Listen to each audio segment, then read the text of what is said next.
Hai, halo semuanya, apa kabar nih? Semoga kita selalu dalam keadaan sehat dan baik-baik aja ya. Pasti kalian semua lagi jenuh banget ya, karena pandemi yang gak selesai-selesai ini bikin kita bosan di rumah aja dan bingung mau ngapain. Mari kita panjatkan doa semoga virus jahat yang sedang merajalela di negeri ini segera musnah dan gak balik-balik lagi. Amin. Oh iya, kalian semua harus selalu jaga kesehatan ya, dan jangan lupa ikuti protokol kesehatan.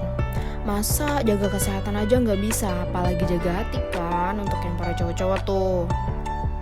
Lanjut. Daripada kita bosen dan bingung mau ngapain di rumah aja, gimana kalau kita belajar bareng aja yuk? Oke teman-teman, jadi di sini aku mau sedikit sharing nih tentang materi mengenai fungsi dan tujuan dari sistem peradilan pidana atau biasa disebut dengan criminal justice system. Nah, pasti kalian semua udah gak asing lagi kan denger kata pidana. Oke, sebelum kita berjalan jauh membahas materi ini, baiknya aku perkenalan dulu ya, soalnya tadi di awal udah semangat banget menyapa teman-teman sampai lupa buat kenalan. Nah, saya perkenalan singkat aja ya teman-teman. Perkenalkan, nama saya Dita Milenia Mahendra, berasal dari Fakultas Hukum. Itu aja ya. Sekarang kita langsung ke materinya aja ya. Pertama kali saya membahas inti dari sistem peradilan pidana. Jika kita bicara tentang sistem peradilan pidana, berarti kita tidak akan lepas apakah itu sistem dan bagaimana sistem tersebut mengatur acara terkait peradilan pidana. Nah, sistem ini ialah suatu tahap-tahapan atau proses yang terintegrasi dan bersifat interlock atau terkait antara satu dengan yang lain. Sehingga dalam beracara, sistem tersebut harus dilalui. Jika tidak, maka sistem tersebut akan gagal. Sehingga kita dapat menyimpulkan, criminal justice system adalah sistem peradilan pidana yang mengatur bagaimana penegakan hukum pidana dijalankan. Nah, itu tadi sedikit penyampaian materi mengenai sistem peradilan pidana dari saya. Saya langsung ke intinya aja ya guys. Nah, inti yang akan saya bahas yaitu fungsi dan tujuan dari sistem peradilan pidana.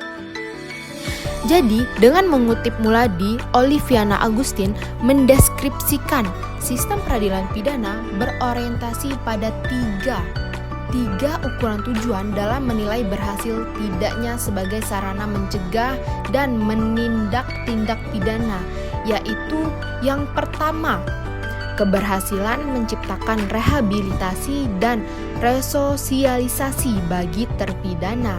Yang kedua, keberhasilan mencegah timbulnya kejahatan. Dan yang ketiga, keberhasilan dalam menciptakan kesejahteraan sosial.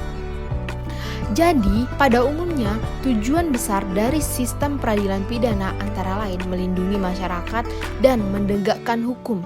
Selain itu, tujuan sistem peradilan pidana memiliki beberapa fungsi penting loh teman-teman. Antara lain yang pertama yaitu mencegah perbuatan kejahatan. Yang kedua, melakukan penindakan terhadap pelaku delik dengan berikan pemahaman bahwa pencegahan tidak efektif. Yang ketiga, mengkaji kembali dengan melakukan tinjauan ulang atas aspek legalitas parameter pencegahan dan penindakannya. Yang keempat yaitu putusan pengadilan dalam menentukan salah satu tidaknya atas pelaku yang ditahan. Yang kelima yaitu disposisi yang relevan atas pelaku yang dikatakan bersalah.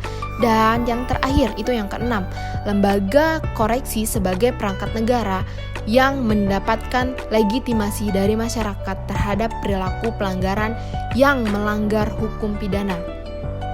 Jadi, secara sederhana, tujuan sistem peradilan pidana dalam pemahaman Loy Bilokman bahwa pencapaian tujuan sistem peradilan pidana adalah berusaha untuk menghilangkan kejahatan, bukan penjahatnya.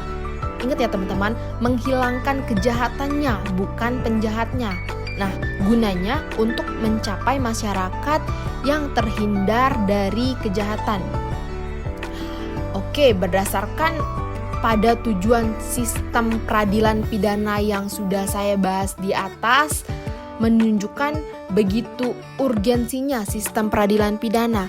Selain memberikan perlindungan kepada setiap orang, juga memberikan perlindungan terhadap tujuan masyarakat dan bernegara. Perlindungan yang menjadi tumpuan tujuan dari sistem peradilan pidana beriringan dengan perubahan peningkatan kehidupan yang lebih baik dan sejahtera. Nah, ingat ya teman-teman, tadi tujuan dari sistem peradilan pidana itu yaitu menghilangkan kejahatannya, bukan penjahatnya. Nah, gunanya itu untuk mencapai masyarakat agar terhindar dari kejahatan. Teman-teman, sekian dulu ya pembahasan podcast kita pada kali ini. Mungkin materi yang saya paparkan tadi sudah saya kemas secara begitu singkat tapi tepat, padat, dan jelas. Terima kasih kepada teman-teman yang sudah menyimak podcast saya sampai akhir. Semoga pembahasan tadi dapat bermanfaat untuk teman-teman semua. Dan terakhir, pesan dari saya buat teman-teman semua yang ada di rumah, kalian harus selalu jaga kesehatan dan menaati protokol kesehatan ya. Ingat, jangan keluar rumah jika tidak ada kebutuhan yang mendesak.